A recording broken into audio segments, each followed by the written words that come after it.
Thank you, Mr. President. It is my distinct honor to introduce the pre-recorded statement of His Excellency President Paul Kagame, the President of the Republic of Rwanda, during the general debate of the 75th United Nations General Assembly.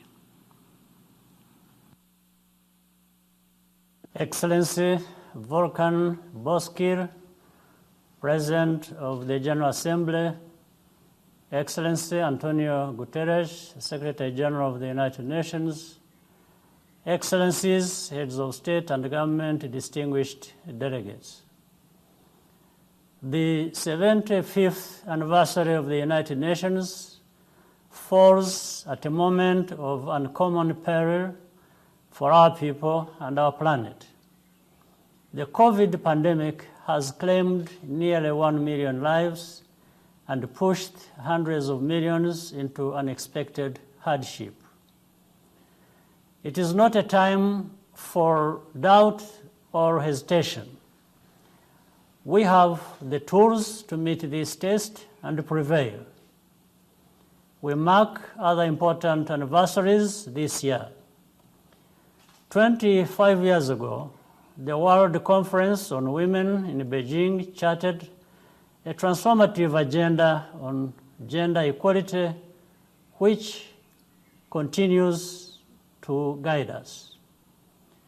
The empowerment of women has made all of us safer and wealthier, but true gender equality has still not been attained in any country.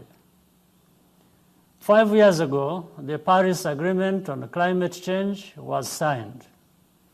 Implementing this framework will slow the pace of global warming and give our economies time to adapt to new technologies. The Kigali Amendment to the Montreal Protocol, adopted 4 years ago, will play a major role by reducing the consumption of hydrofluorocarbons. Just over half a member of states have ratified the Kigali Amendment, which is now in force, and I call upon the remainder to ratify as soon as possible. 5 years ago, the Sustainable Development Goals were adopted to define our ambitions for integrated global development. 10 years remain before 2030, but let's not deceive ourselves about how difficult it will be to meet the targets on time. Most countries, especially in Africa, were already off track before 2020. The pandemic has disrupted growth and revenue collection around the world, most likely for several years to come.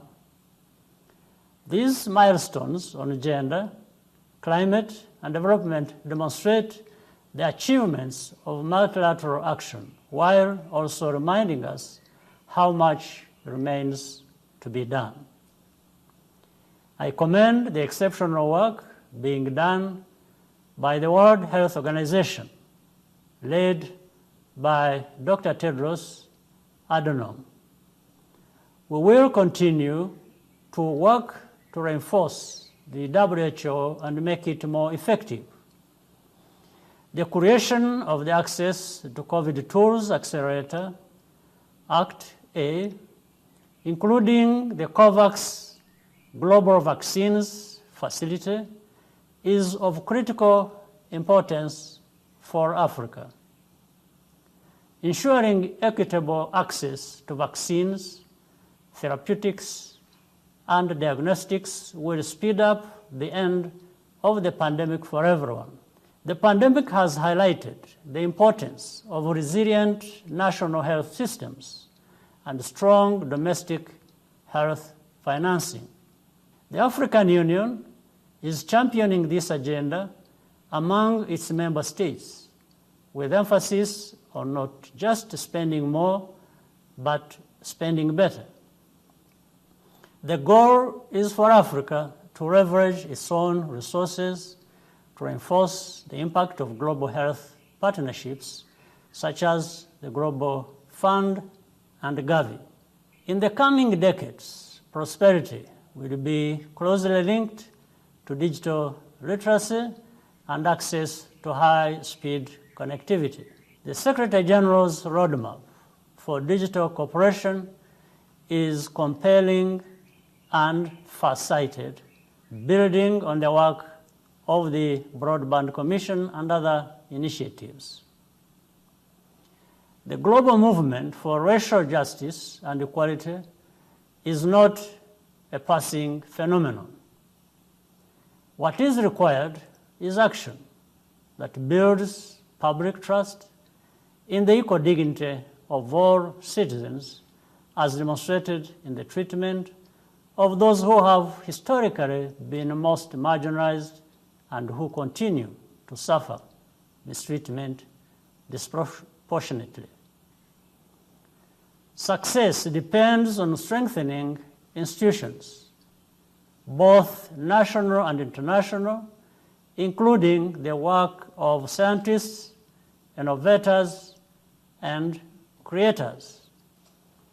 That is not just a question of funding. It's about the positive human values that citizens and governments invest in those institutions and for which they must be accountable.